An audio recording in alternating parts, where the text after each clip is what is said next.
听你本师释迦牟尼佛，听你文殊智慧勇士，听你传承大恩上师，无上甚深微妙法，百千万劫难遭遇。我今见闻得殊者，愿解如来真实义。为度化一切众生，请大家发无上殊胜的菩提心。下面我们讲，禁律啊，就讲这个禁律。昨天前面就介绍了修禁律的必要，这个必要一定要认识，因为我们欲界当中的这些众生啊，心一刹那的是不停住，一直散乱，一直就单着就外境，这样以后始终得不到真实的快乐，所以古代的很多这种禅师修行人，他们都经常以禅为师，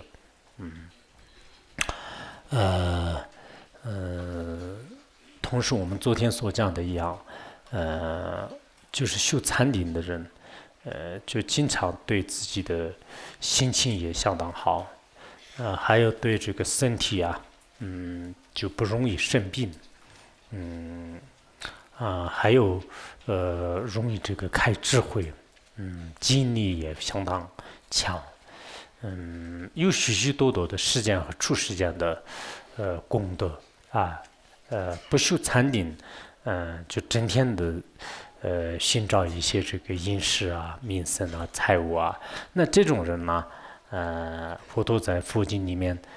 也讲过，就是跟这个恶鬼没有什么差别啊，就是《诸法纪要经》里面有这么一句话，就是说是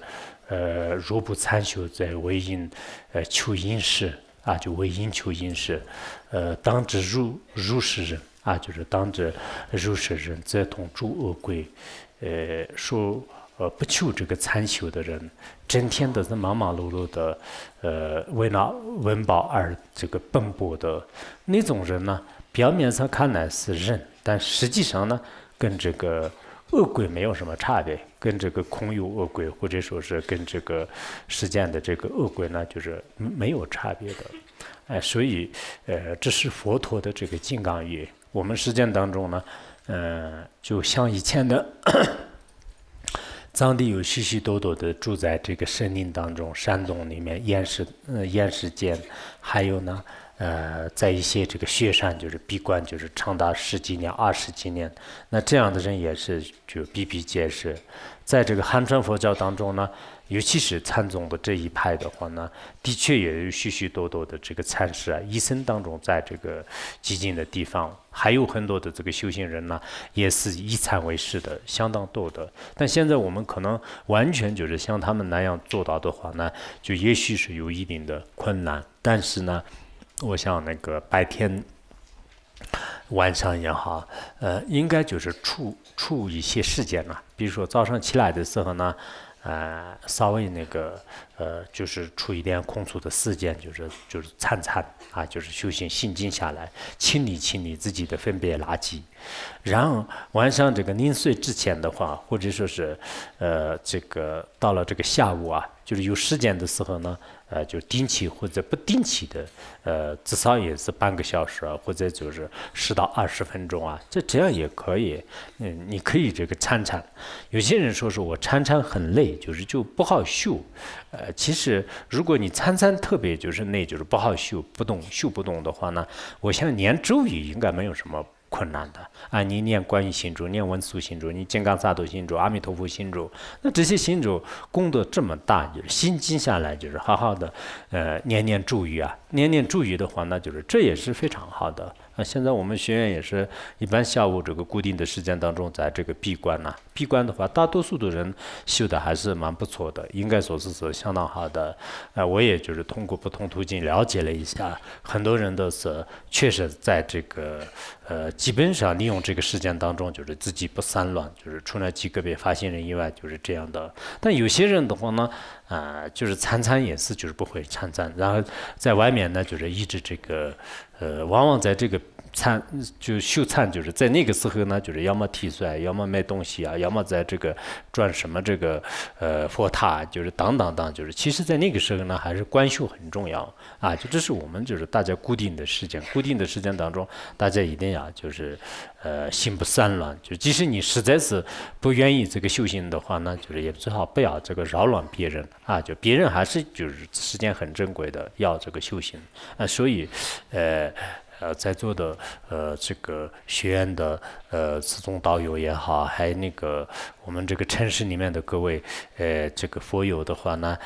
利用自己的时间呢。应该不要就是一直推到可能我明年再修，后年再修，就是明日复明日。那这样的话，那可能我们的修行是永远也不会成功的。应该修行是因缘成熟的时候当下要修，而且这个修呢，就是越快越好，就是不要就是一直拖。所以我们现在有些人呢，就是应该是在自己的一些这个修行境界也好，包括这个修家心啊、念咒语啊，很多方面的是心比较这个堪能，就这也是很重要的。作为我们这个人生来讲呢，就是人生如浮云一样的就秋天的浮云就是时而显现，时而就是消失。同样的，我们的这个人生活在这个世间呢，就是不一定很长久的。大家应该就是利用它的价值，否则的话呢，当你真是要就是生死关头的，在那个时候的话，医院里面已经下病危的，在那一个时刻的话呢，可能是我们谁都很难以就是真正用这个修行啊。就这个时候，就是你即使没有这个修行的时间的话，那就是也不会后悔。所以修金女也是昨天讲的一样，就是相当重要啊。就是前面也这样讲的，下面就是说这个真实的金女呢，就是分为这个3个方面，就是凡夫性金女和分别这个金女，还有呢就是圆真如的金女。那么第一个就是说单着弥勒无念的觉数，进而追求这一目标，也就是说带有单着觉数参为而观修的时候呢，就叫做是凡夫性金女。其实凡夫性金女的话呢，她就经常有一种单着，就是要么单着就是一些明明清清的感觉，或者说是一些什么这个念头是没有，就是无念当中就是无念的当中，或者是一种特别快乐的，就是说不准的，就是但心里面特别快乐、很舒服的，就是那种始终是在自己禅定的那种境界当中是不愿意出来的。就是其实这3种的话呢，我们这个禅定修行里面也是着重的，就是一一的分析过。就因此呢，就是它因为单着就是你所禅定的这个味道因此呢，就是不能就是说是境界很高，所以有些现在禅修的人呢，自己要观察，如果没有观察的话呢，很容易变成这个色界和无色界的因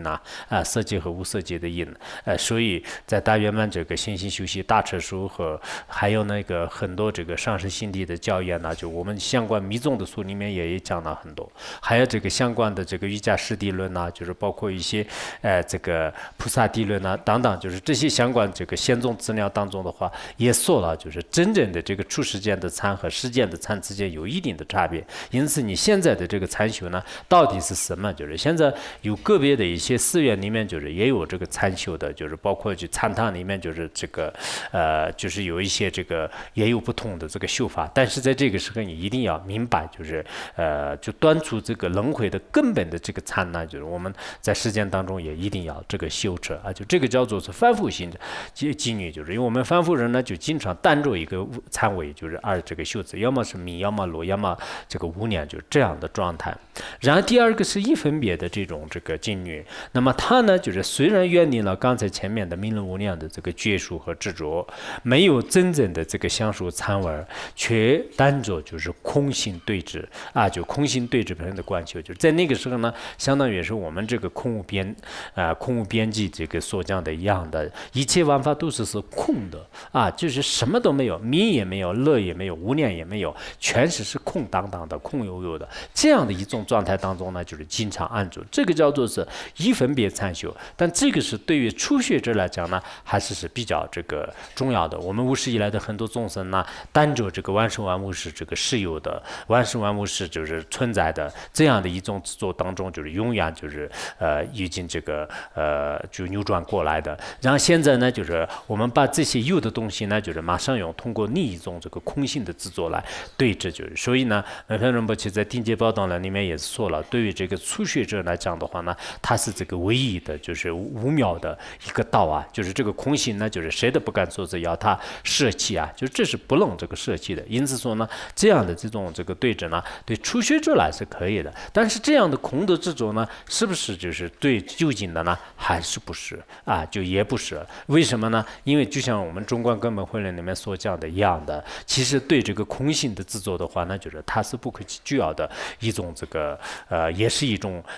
这个不可救药的一种这个见解，就是你对这个其他的一些邪见的话呢，就是用空性执着来可以破除，而空性执着的话呢，执着空性的话呢，这个很难这个牵错的，就像药呢，就是变成那个这个毒品一样的，就是非常难牵错的。所以我们在参禅的时候，这两个是非常关键的。现在很多禅修的人的话呢，就经常就是就处于这样的状态。以前上师如意宝也经常讲吧，就是那个应该是这个伊库拉玛，就是说是我们现在就是这个多阔和色大这一代的很多参修的人呢，他们都这个修一些这个色界的这个因啊，就是色界的因然后后来另外一个禅师呢，就是说是那既然你知道的话，那你为什么是把他们就是不执着呢？就是应该让他们那个进入这个最这个就真实的这个状态。当时那个他说是我不敢得罪他们，因为大多数的施主呢就在哪里，就是我如果得罪了他们的话呢，我以后怎么样养活，就是所以也说过有过这样开玩笑的。实际上的确也是有时候是我们发现这个别的很多的有些这个修行呢，就是不是很入法的，但是呢就是也不敢说，一说了以后的话呢，可能虽然我们不是单着这个施主不高兴，但是呢也有些寺院呢，有些宗派，有些大德不高兴的话呢，就是可能也没有必要的，就是所以有时候明明知道有些人呢这个修法是不对的，他的这个传承和他经常在这个城墙上万人当中所宣扬的有些法呢，就是一目了然，哇，就是这个是只不过是就是这是一个人天场而已，只不过是这是一个时间的这个色界的阴一样的，但实际上真正断除轮回的根本的话呢，还是相当困难的。所以我们不管是求智慧也好，求禅定也好，大家也应该用睁开智慧之目就是能关照，就是一切世界是极为重要。这是那个这样的是第二个就是第三个呢，就是真正的禅修。我们要入这样的这种禅定是很重要的。愿真如金女的话呢，就远离了对空之对峙的念头，就是刚才这个空性执着的这个念头呢，就是也没有了。安住于法性无分别等次中，就叫做是愿真如金女。我们这个真如如来善士这些都是佛陀的译名，就是所以这个远离了空的执着，远离了这个名和乐无量的这种执着，有无一切是非的就执着全部都没有，就真正的这个不可思议的就是明性和空性无二无别的这样的这种安住，这个是真正的寂灭。好像是约登萨摩王经里面也是这样的，说是真如如真是不取一切法，好像这个不取出任何的法，如是不取故所寂灭定就如是不取故所什么就是这个寂灭定。寂灭定呢，在这里面所讲到的寂灭定跟可能这个居士论里面所讲到的寂灭的这种定呢，还是有差别的。其实呢就是说我们安住就是真正的这个思想就是安住真正的思想，而不去一切的这种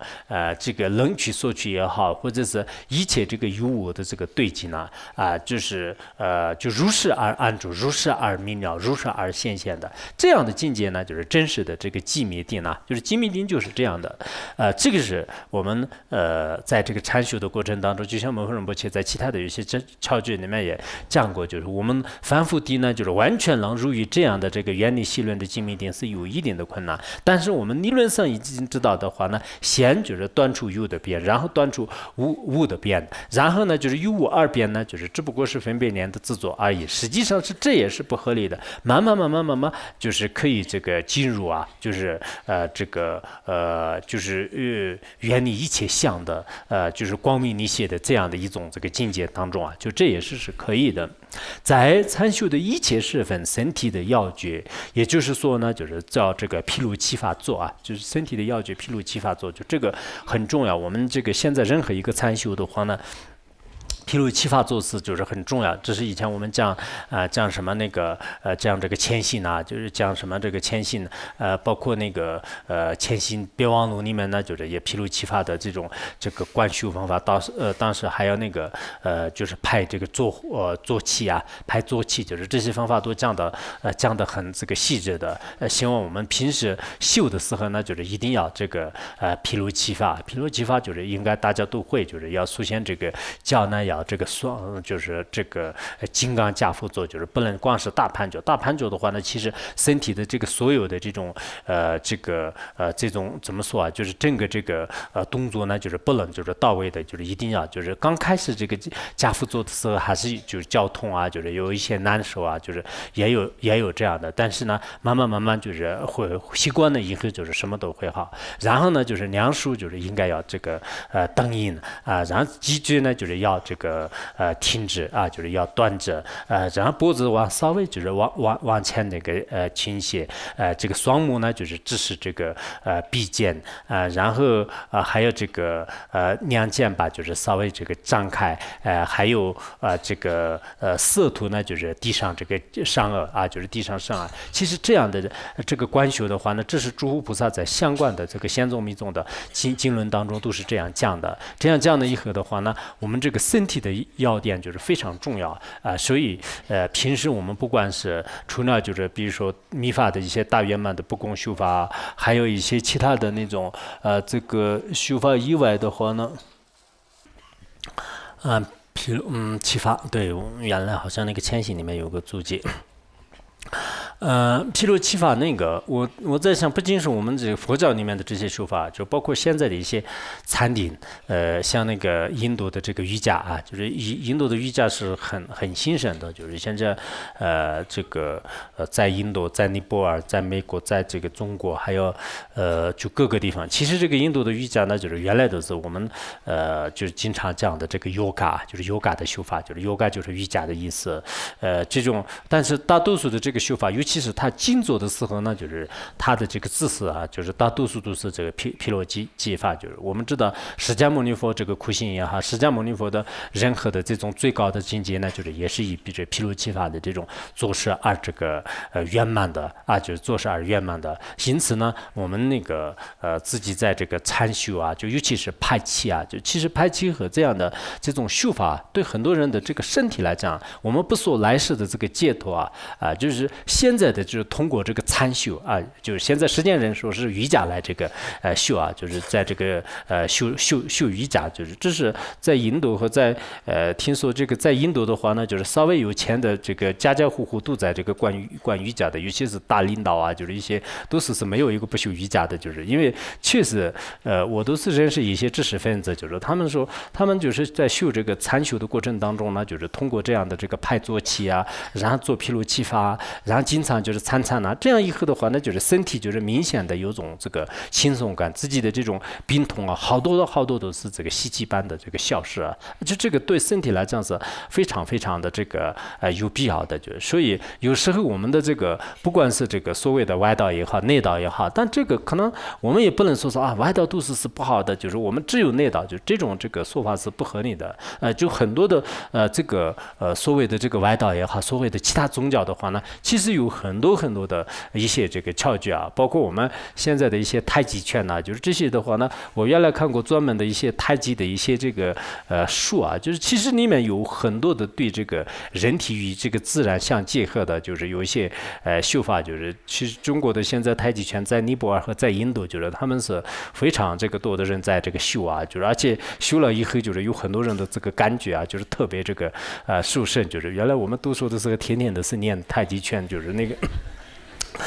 当时好像没有感觉到，当时是觉得好玩，就是少林拳和那个太极拳是我们那个少林拳是吧？就是那个时候还是很有这个兴趣的。但其实这些呢，我们也不能完全排除。有时候是佛教徒的话呢，怎么说啊？就除了自己的以外，就是其他的都是看着这个外的。其实我们的见解就是，如果是比如说这个个别的一些宗教里面，就是没有这个善恶因果啊，就这种是很可怕的。如果跟这个随顺的话，那就是肯定不合理的。其他的极个别的一些动作啊、行为啊，就是那这样就是全部都是那个。排斥的话，那就是有时候是可能就是为什么我们这个比如说梅芬仁波切在那个讲那个大卦，就是大卦的话，那就是全是用这个其他一些宗教的一些窍诀，就是在里面就是讲到就是许许多多的所以在汉地来讲呢，就是也有很多的一些大德的话，那就是他用这个儒教的思想、道教的思想，还有用那个基督教的这个思想啊，就世界上的很多的宗教呢，也有就是互相这个需要弥补，需要这个需要。这个学习的地方啊，就是这样的话，我想我们这个佛教呢，就是其实这个做毗卢七法的这样的这种修行呢，平时在生活当中用的话，对自己的这个修行呢，各方面的是应该是有很大的这个进步。这个严谨的要诀就是说，依靠这个看识等等，这些都是十分重要的。也就是说，通常所说的身正脉就会正，脉正呢就是风就会正，风正呢就是心就会正，就是有这样的这个说法。我们身体端正呢，就是这个气脉脉单，就是明点就是很正的。如果气脉正的话，那就是这个风的运行很正，风的运行很正的话呢，那么就是休息呢就是很容易。因此呢，就是不能就是躺着、靠着等等，就是就不能靠着。我们这个修行的时候呢，包括看书也是这样的。其实人有时候是不管是看书也好，就是说话也好，做事情的话呢，从他的这个生态和从他的这个身体姿势也是可以看出来一个人的这个修整啊、见解啊，他的一些就包括一些就是他的一些各方面的这个位啊，就是其实我们不说是这个坐禅，就是走路的时候的这人的这个穿着和看识和还有他的很多的动作都是可以推出来这个人的心正不正啊，就这个人的见解就是正不正，就这是有一定的这种关系啊。就是我们佛教的有些因果论里面说的话呢，因为前世如果这个做牛的话，那就是精神当中有很多牦牛的这个行为；前世这个做狗的话，那就是精神当中有很多行为都是跟这个恶狗相同，就是也有这种说法。但确实，智者和愚者之间的很多行为呢，就是从表面的平时的心住着和一些这个行为上呢，就是也可以看得出来。那么我们修行的时候也是不能就是靠着啊、躺着啊，或者是就边这样修行肯定不合理的，一定要就是修的话，我看到个别的一些这个国外的就是大德，就是他们的房子都是非常这个干净的，就是没有什么很多的这种乱七八糟的东西。但是呢，就是修行的时候都是特别这个珍贵，不管是供曼茶也好，就是自己供灯供水也好，或者是自己在这个参修的时候呢，就是里面都是没有任何就是所缘做啊，就一直参禅的时候，看起来的这种环境呢，好像就是自然而然对这人的心理就是带来一种寂静就宁静的这种感觉，就是所以身体要端直，一是在无分别、无执着的状态当中啊，就这样的境界当中呢入定。那么这就是真正的这个金女的本体，就是情识金女的真正的本体的话，那就是你无有任何的分别，无有执着啊，就是然不可思议或者说是空性的这样的一个状态当中呢，就是安住。在安住的时候呢，就是也许可能没有这个就没有任何单着，但是出定的时候呢，也许有一些单着，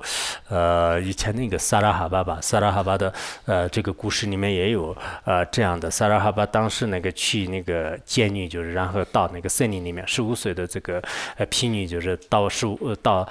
这个森林里面去做这个瑜伽行为。做瑜伽行为的时候呢，就是那个婢女呢，就是觉得是以前自己的生活是特别低迷，然后呢，就是上师就是摄受她的话呢，就是觉得是对自己来讲是特别荣幸，然后他就发愿就是一生当中呢，就是一定要好好的这个陈设，就是让那个上师呢，就是如理如舍的这个修行。有一次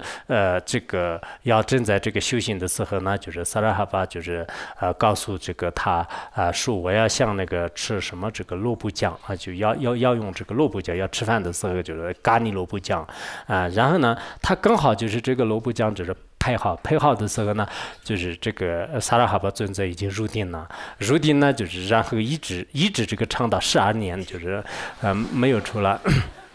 那么这个使者的话呢，就是一直是在那边就是等着，就是他自己这个心之作，就是一直是他这个还是很有耐心，不然的话呢，如果其他人的话，那就是到处去这个上师延吉啦，上师霍波怎么会可能这样说的？然后然后12年过后的话呢，就是开始这个出定的时候，第一句话呢就是说是你跟这个嘎尼罗波就是弄好了没有？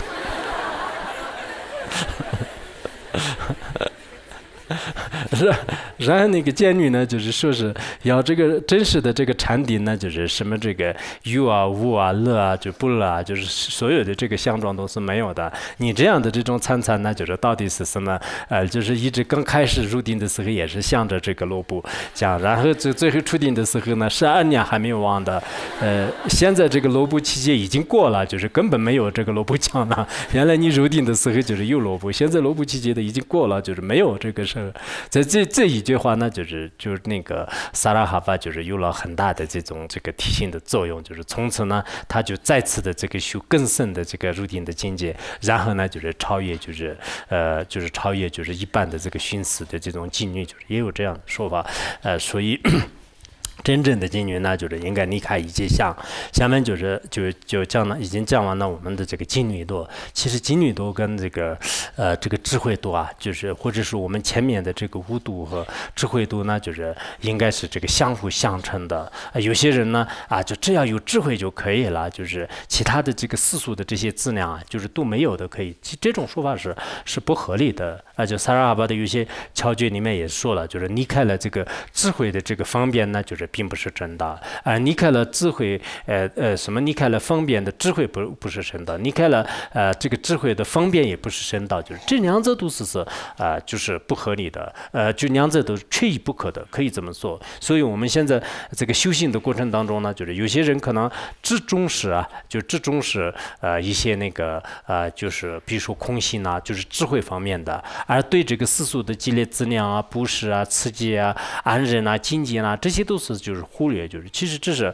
就像我们就有些经典里面呢，就是讲这个眼目和双足之间的这个比喻一样的。如果有了这个眼目没有双足的话，那就是向目的的地方就是根本到不了，就是没有世俗的这些质量的话，那就是根本到不了。即使有了这个双足，但是没有眼目的话，那就是不知道这个去向。所以无度这个前面的这个无度啊，就是无波罗蜜多跟这个卢波罗蜜多呢，就是还是要这个一定要就都要这个双融啊，就智慧方便这个双运的意思呢，也是这样的。我们在座的人这个修行的时候，有些人呢就是特别喜欢就是波罗蜜多啊，就观空性、观入中论、观根本慧论的时候就我愿意，就我对空性法门很有这个兴趣的，我要好好听课，我要好好。然后一讲到一些世俗的，比如说像前行啊、净土法，就这些，好像最好是讲个空性就好了。这些方面我好像修家行我修不懂，就是吃饭我吃得懂，修不懂，家行修不懂，吃饭吃得懂，背诵背不懂，就是喝饮料就是还是不错。就有些是对这个智慧度很重视的，但有些呢，就是一听起就是什么，就是智慧空性的意思，就有点突通啊，就是有点高山翻译，就是所以就感觉不太好，就无理云里的。然后呢，就是我还是念咒啊，就是让布施啊，就是做这个刺激啊、发心啊，那这样的话呢都好。一听起就是深深空性的时候呢，就昨天有一个人都是说了，我这一堂课都是全部念了这个超越轮回的心咒，非常开心。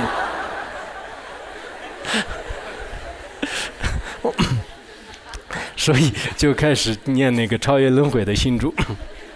但实际上，我们都这个智慧和方便都需要啊，就是真的就不能这个脱离，就是这是可能自己前世在某一些方面的这种专业和这个一些这个修行呢，就是比较这个重视，就是所以基身当中，比如说我基身也许是对这个世俗法、世俗三根就是特别喜欢，而对生意三根呢不是很喜欢的话呢，我就像以前萨迦班智达所说的那样，那我基身当中我一定要把这个就是空性方面的道理呢。我还是要这个种下善根，我一定要入你。就是如果你觉得对空性方面很有兴趣，但是对世俗善根方面并没有那么大的话，那你就是应该这个就是专一意志，就是应该要还是这个修一些世俗的这种这个质量啊，就是这个很重要的。下面我们讲那个智慧度啊，就是智慧度呢，就是分这个闻思修，就是闻慧和思慧修慧，就是分3个方面。第一个是所谓的闻慧呢，就是指对于上师所传讲的一切法、一切正法的次义，自己听完以后呢，原本的就是去这个理解啊，就是我们平时说是佛法的根本呢，就是闻思修行。我们现在很多佛教徒的话呢，就是闻思修行是确实比较这个差的，很多人是听这个观谛呢，念这个佛经啊，念咒语啊，放生啊，早晚课诵啊，就这些方面都是佛教徒很多都也还比较不错的。但是真正这个佛理就是先去听闻的兴趣都是很多人来讲是就是没有的，所以这个听闻就是特别的这个重要啊，就是有了这个听闻的话呢，我们就是才真正的就是佛教就是有所了解的。所以好像大宝积经里面就是讲的吧，就是多闻戒了法，多闻不造业，不造恶，就是不造恶业的意思。多闻摄无业，多闻得涅槃啊，就是光闻博学，多闻的话呢，就是意义非常大。我们就是经常不能离开这个问法。如果你多问的话呢，对佛法的这个意义呢，就是也会了解的。如果我们经常就是多问的话呢，就是那么对这个怎么讲啊，就是实践当中的这种这个恶业啊，就不会去这经常听法的人呢，就是他不会去这个造恶业的。如果你多问的话呢，就是经常无有意义的，就实践当中的各种各样的这些事呢，就是不会这个去做的，就是舍弃这个无意义的。逐渐就是将来的话呢，就是去入这个涅槃。所以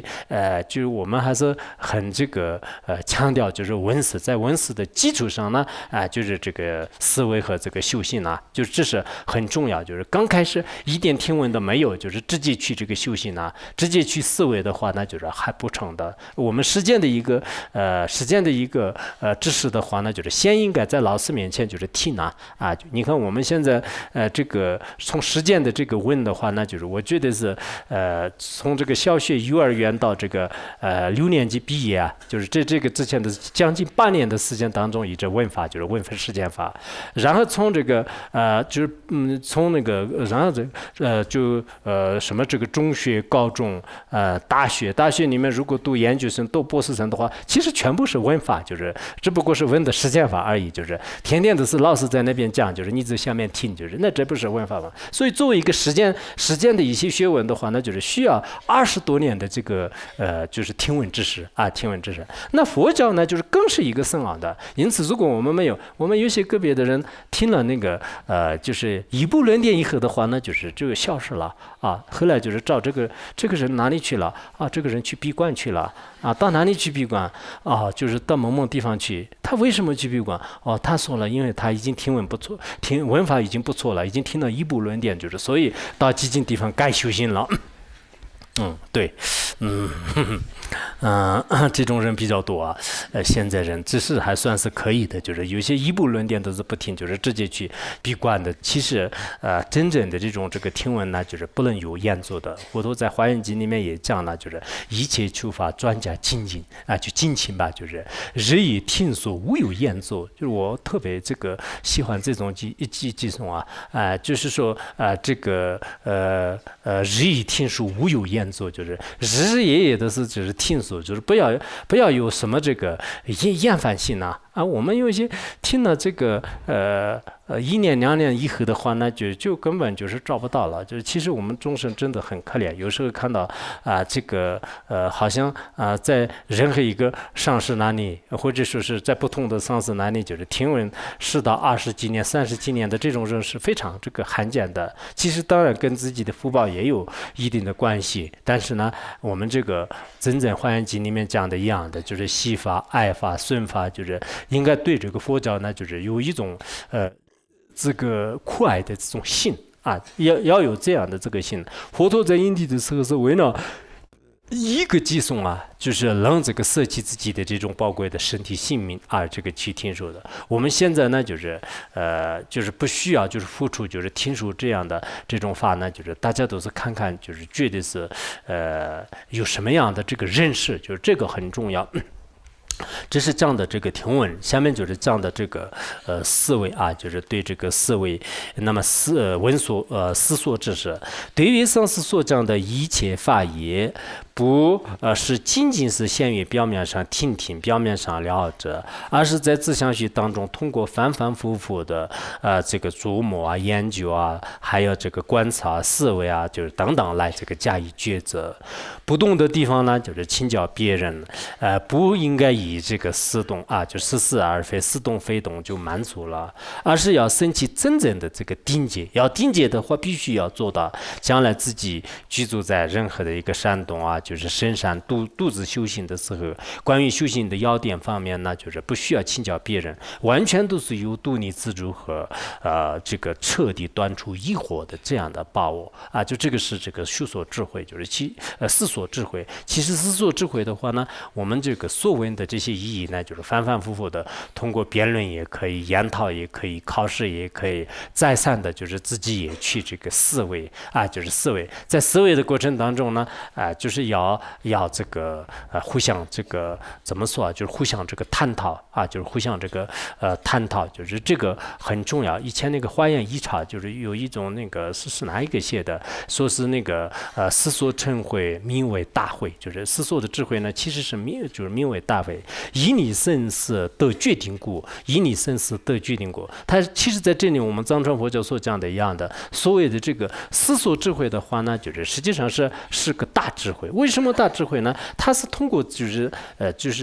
真理，通过自己的这种逆证来进行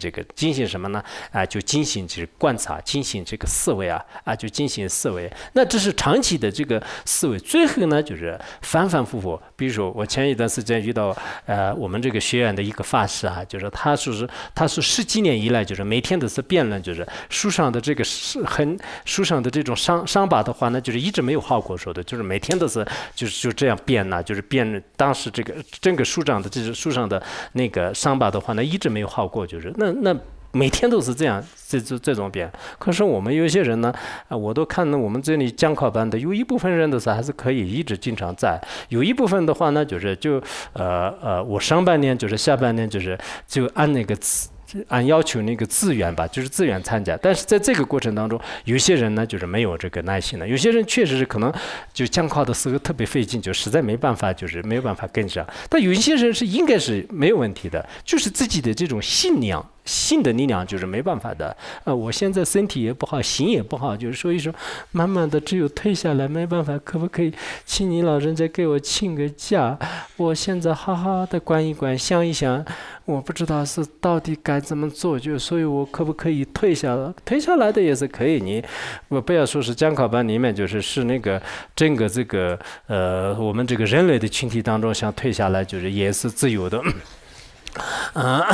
但是呢，其实我们这个闻思修行的话呢，就是不是1天2天呢，不是1年2年呢。说实话，就是有10年8年以后的话呢，有些人都是再也就是看不到了。这是我看到的，有些人就是最这个遗憾的，就是闻思修行刚开始的时候的兴致勃勃，然后到了一定的时候呢，就是比较平衡的状态，到了最后的时候呢，就是已经这个疲倦了，就是已经从他的眼神也看得出来了，偶尔来偶尔不来，就是慢慢就没有了。所以我今天的是再次这个呼吁，以前我们这个讲考这个菩提闻思班里面的很多的，当时讲考很不错的，有相当一部分的，但是不知道，我昨天一看的是好多都是这个有些是去年就是已经获得了那种学士证以后的话，那就没有了，就是不知道什么了当时我们要求是也有一些比较特殊的要求，但是呢一直这个看不见。我希望你们还是应该是最好是不离开这样的闻思的这种这个方便法好一点，就是一离开以后，就是到了最后的时候呢，自己就是真的是已经跟这个就是这个比喻比较难听，但是呢，我们藏地有一种这个野牛就是野牛是独自性的，就是谁也管不了的，就是在一些这个森林当中，就是过独自的生活。那这种最终的话呢，就是被这个一些老虎什么这个狼就是会吃掉的，就是所以说，因为它是这个已经离开了这个牛群，就是已经就是谁也就是没办法，就是谁也没办法，就是慢慢战士的话呢，就是他很自由的，就是在那个山下，你们不信的话呢，就是前往路货的那个路边的是，有时候看到一两头牦牛就是他就是叫做是这个野牛，他对一般这个牛主的话呢，管不了他呢，就是在牛群当中已经出来了以后，战士是他很舒服的，他没有约束，就是他在哪里吃什么喝什么都是可以的，但因为他就离开了这个群体以后的话呢，最终还是就是真正这个生命就是维持的很长的这种牛就是特别少，就是所以我们在僧团当中也是离开了僧团的，就是及格辈的一些自认为是修行人，自认为是非常不错的这些人的话呢，到一定的时候不一定会这个有所成就的。包括我们居士里面的话呢，有些是这个文思修行当中，我现在觉得是最可怜的就是这些人，最后掉队的那些人刚开始比如说我们学会里面就是去听课，有些时是就是把这个学习呢就是当做一种这个气功的这种研修，就是就刚开始的时候有没有什么好奇，有没有什么感觉？如果这个肚子里面就坐火定就乱的热的话呢，我继续修，就是如果好像没有什么感觉，我还继续要吃饭，继续要喝水的话呢，那算了，我明天以后再然后接各种各样的这个借课就好多都是这个你报上来也是假的。但这是自欺欺人，就是对我来讲的是，你们一个人也可以，100个人也可以，就无所谓的。其实离开了这个佛法的这种感动的话，那真的是很多人的，我们觉得是生存呢，就是还是不是意义很大的，就是也许是我可能就是对佛教太单着的原因吧，就是也对这样的，所以。我们呢，就是很多这个一些不知道，以前有些人还是不管发心，有些人说我发心太累了，就是其实发心也没有那么累，就我们大家都也发过心的，就是发心太累了，就哪有什么不知道什么原因，有些人就离开那种文思的这种群体的人的话呢，我总觉得是有点这个可惜就自己的觉得是已经这个得到这个自由了，就是现在世界上都讲什么平等自由就是什么这个和平就是我现在是应该是已经就是平等了，跟这个某某法师跟平行平坐了，就是他也管不了我也管不了他，就是我们两个都是这个的这种心态好不好？就是你们也想一想，还要那个就是希望这个文思的人呢不要就是当然有一部分身上还是这个一直是，比如说我们无部大论就是在这个大概是7、8年前就是开始讲的，在那个时候的一些这个包括讲考包括那个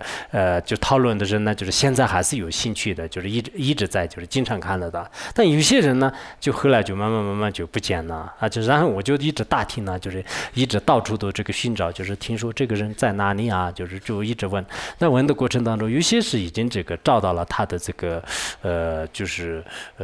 闭关的这种参修的地方，有些人的话呢就一直是找不到，就是在这个极乐世界呢，还是牛捏插图呢，还是在其他的这个世界，所以人的这个心不稳定。现在我们很多修行人的最关键、最大的毛病呢，就是心不稳定。做任何事情，发心也好，然后这个文思也好，修行也好，念一个50万这个加心的话呢，就是慢慢就是修到5年、10年、5年、6年的话呢，就是到最后的时候，就是很多都是说没有这种耐心的。那没有这样的耐心的话呢，说实话，我们这个3个阿僧祇劫当中，或者说是这个以前的就是这样高僧大德们，就是多少年就是文思多少年这个修行的。有时候我反观自己，我不是这个瞻仰自己的，但是呢，上师如一般没有圆寂之前的话呢，我在我的这个记忆当中，我一天也是没有这个落过课说实话，就是包括这个在那个刚开始的时候呢，因为晚上熬夜的特别的这个厉害，就是每次那个讲经的时候呢，有时候有点困，就自己再怎么样也是有点困，有这种感觉。但除了这个以外的话呢，就是一般是就是好像上师那个一直的那一天，就是一直到圆寂的时候就是那个之间的话呢，就我一直就是每一次听课的时候呢，就还是就是到这个经堂，因为上次如一本后来就是生病，就是要去让我们这个家里听也是可以的。但我想到了，就是对上师的恭敬和对法的恭敬，还是这样，这个自己身体好的时候，还是到经堂里面，就是能看见上师的地方，就是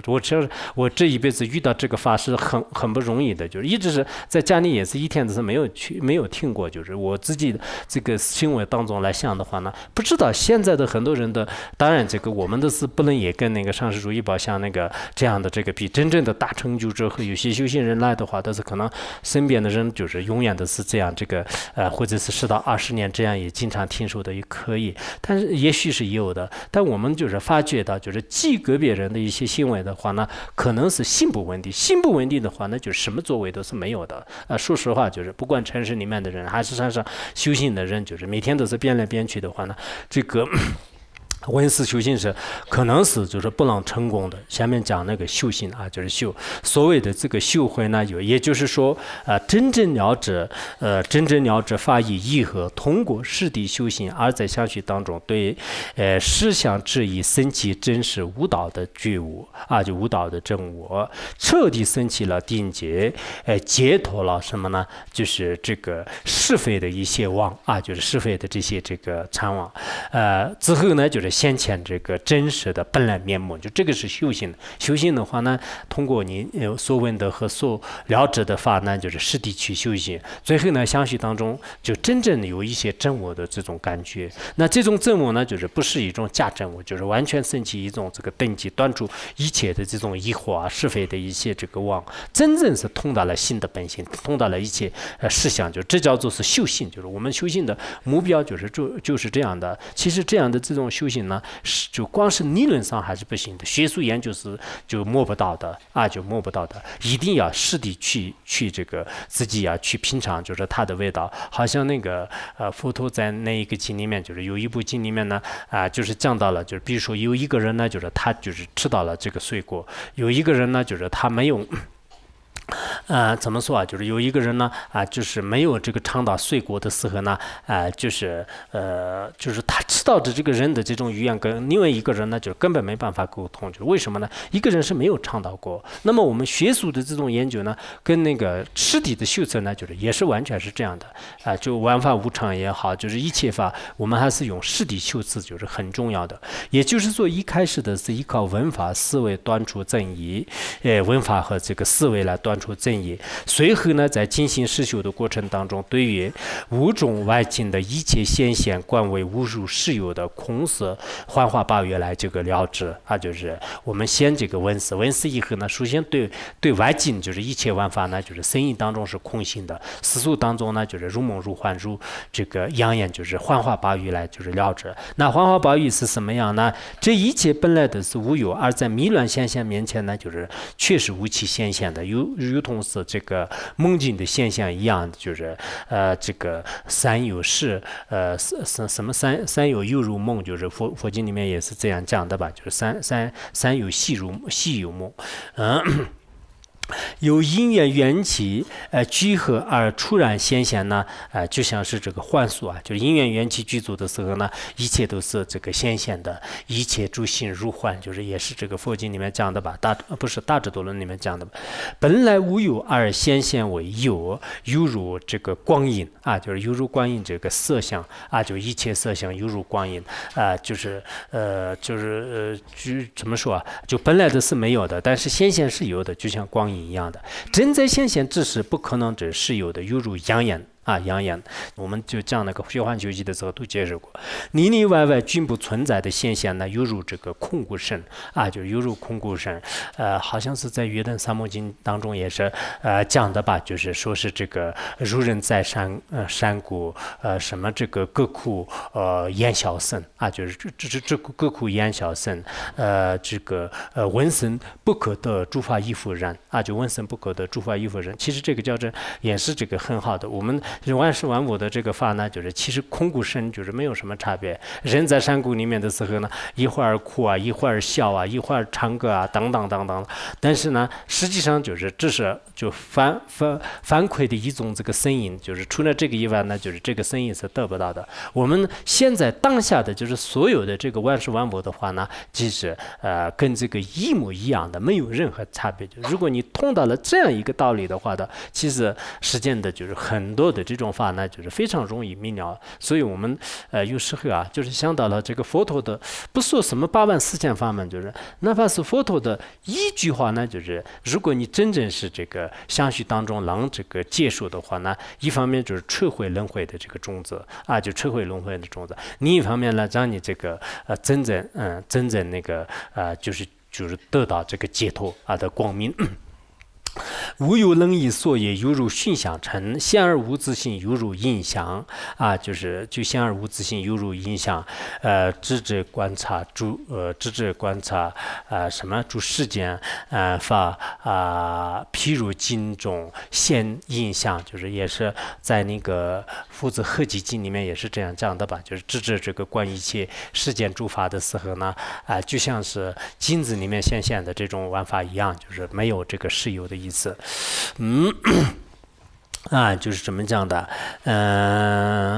在那儿，本来无有这种显现，一切犹如幻化成，由此了解外境的显现均是虚妄的本性。再通过观察，就是这是外境的现象，通过观察显现这些的作者是什么呢？就是有境的这个性的本性。我们刚才讲幻化八语所表示的外境的一切现象呢，就是其实是虚妄不实的，就是没有一个真实的啊。就我们现在住处也好，外境啊。什么东西都是没有一个真实的。那么外境是不真实，会不会你的心是真实存在呢？实际上心也是没有的，从而对境显现不灭当中，只系执着对境的分别念啊，就外境不存在的这种推念呢，因为境和有境呢，就是完全是互相关待的。外境不存在，就是更不可能有性，就是所以说这个外境不存在当中呢，就是可以知道是执着对境的这个分别念也是不存在。于真无虚空般明空法界的境界中安住，这就是智慧度啊！就是我们经常让安住这个大圆满的一些教诀里面所讲的一样，外境也是现而无自性，执着外境的这个内心的话呢，也是现而无自性。那么真正的这个现而无自性，远离一切这个细论不可思议的境界呢，其实是玩法的这个真相。在这样的境界当中，经常安住的话，其实这是真实的一个事项，这是谁也破不了，谁也否认不了的。就是有这个成千上万个这个科学家来到你面前的话，那外境如梦如幻是可以这个成立的，外境如梦如幻一样的，内心也是如梦如幻的，就这一点是完全成立的。所以我们这个佛教的这种很多的这个理论呢，就是也应该是跟这个现在实践的一些语言来就是进行这个论证的话，那就是也很多人就是完全就是明白就是其中的道理。那么以上所讲的6度呢，就是如果再展开解释，那么每一度就是可以分这个3种度，就是我们前面已经度分了。那么这样一来的话呢，一共有这个3路18种，其中呢就是这个财布施就是财布施的话呢，就是大布施、中布施、小布施，就是它这样分有这个3种，这样算呢共有20种，然后再加上方便度逆度缘度还有这个智度就是总共是24种。如果再详细分的话呢，那么每一个波罗蜜多呢，就是它可以都分为这个6个，就总共呢就是31类36类就是36种。那么下面作为这个布施度来就是讲就是这个布施度当中呢，就是6度都是可以这个圆满的有些人说是我现在没有钱怎么办呢？没办法布施。其实你好好听课、好好讲课的话呢，这也是6度都已经圆满了，就是不用愁一定要到外面去化缘，我要这个一定要圆满布施度。第一个是要圆满布施度，没有钱就是怎么布施呢？法布是可以的。下面讲这个讲者的上师所讲的法，以及这个传讲的对境3者呢，以这3种具足以后就进行讲经说法呢，这就是布施度。作为上师来讲的话呢，一个是就是所讲的法和还有这个讲的对境的这种这个眷属，然后自己这3者具足，然后呢就是进行这个开始这个就是将近说法。这样的话呢，作为上师来讲呢，这叫做是这个布施啊，布施度讲法当中的第一个。作为听者来讲的话呢，其实你认认真真的听啊，有讲者有听说的法，包括自己听者这三者具足，然后呢自己认认真真听的话呢，其实听法呢就是对这个十方诸佛菩萨的这个供养也是最上等的供养。然后你听说的这种功德回向的话呢，其实对这个无量无边三界轮回的众生来讲是也最大的一种法事，就是所以呢，就是这个是应该是这个法布施啊，就是布施都已经这个可以圆满的。你听一堂课的话呢，就是那么这个回向的时候呢，就是2个普贤行愿品，哇，那个3个呢是远远超过你这个对每一个什么这个人要供养几千块钱、几万块钱，就是这个是有漏的财产，就是解决不了什么大的大问题。如果你用法的这种法事来就是布施的话呢，这个功德很大的，就是这个弟子也好，上师也好，都可以圆满的。在讲经说法的过程当中，如果上师不贪着名闻利养，而且呢也不宣扬自己的这个如何的功德啊，还有呢就是能操热讽他人等等，就是烦恼垢染，就是这些什么都没有而宣讲的话，这就是持戒多。一般来讲，一个持戒的上师是应该就是自己就是不宣扬，就是不贪着名闻利养，然后也不记录就是别人的这个过失，不生这个嫉妒心，就是这也是这样的。这个就叫做是持戒多，如理如法的这个宣讲当然有特殊必要的时候呢，就是也有比如说这个让那个地众生这个信心啊，或者说是对他人的这种谢索去进行这个支付啊，在这个时候有必要，可能就是有时候说一些。那么这个作为这个一些听法者的话的话呢，也是就是端出就是自己的这种这个傲慢，然后呢就是对别人的一些嫉妒和一些就是其他的这个恶行，而如理如法的听课的话呢，这个就是持戒度啊，就是持戒度也可以这个圆满的。然后一而再再而三的反反复复的讲解一个句子的意义，也不顾一切辛劳顿啊，就是辛苦劳顿，这就是安忍度啊。一个上师的话呢，终年如一日，就是不管是这个白天晚上也好，春夏秋冬也好，一直是哪怕是一个特别愚钝的弟子，就是给他就是讲反反复复的讲3遍、讲4遍、讲5遍的话呢，就是一直不会生起厌烦心的。那样的话呢，就是叫这个安忍度。我们听法的时候也是有可能，有时候时间长了，有时候是身体不好，有时候心情不好，有各种各样的这种困难，但全部能忍下来。听法是最重要的，全部要放下来。听课的话呢，这叫做是这个安忍度，就是所谓的安忍度不一定非要就是天天的是忍敌人，就是说法只是不为难夺，这个还有呢就是拖延受困，不违越世间而传讲，这就是精进度。说法的时候呢，也不难夺，也不这个今天讲不上，明天讲，明天讲不上，后天讲，一直这样拖，不是这样的。其实对这个法呢，我像学院里面的很多法师，应该是我了解的还可以，也许我不了解的就会不会有一些，但是一般来讲，一个是时间的概念，就是还是比较现在时间的有些老师不是这样的，今天是盖他的课，但是学生们一直等到半个小时，马上要下课的时候呢，就出来了，就是下课同学们再见，就这样。这种这个态度是不好的。我们这里的要求是，那1分钟的就是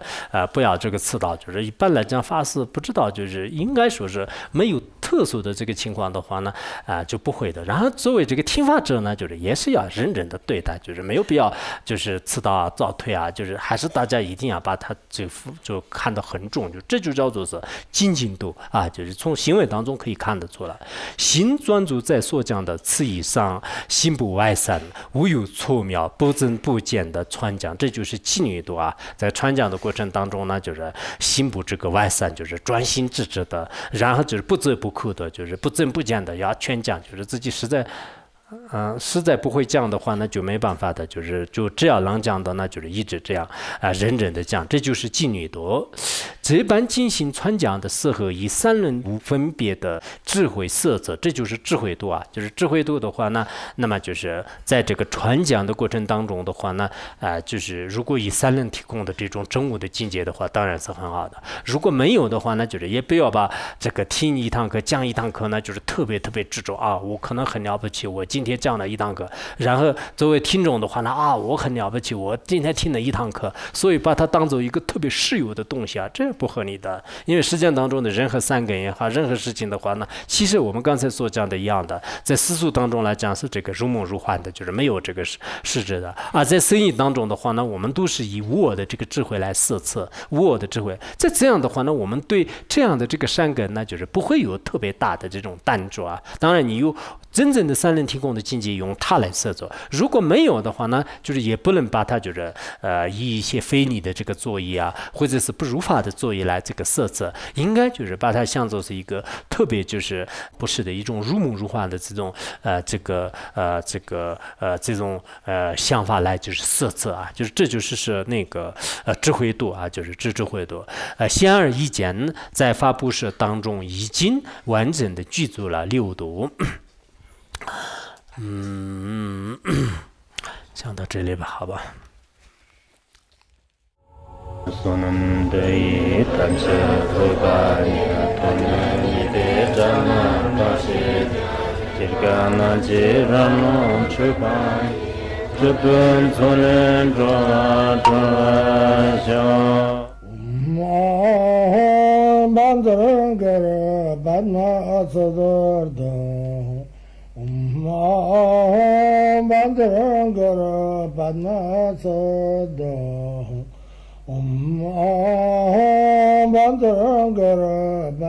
Bandara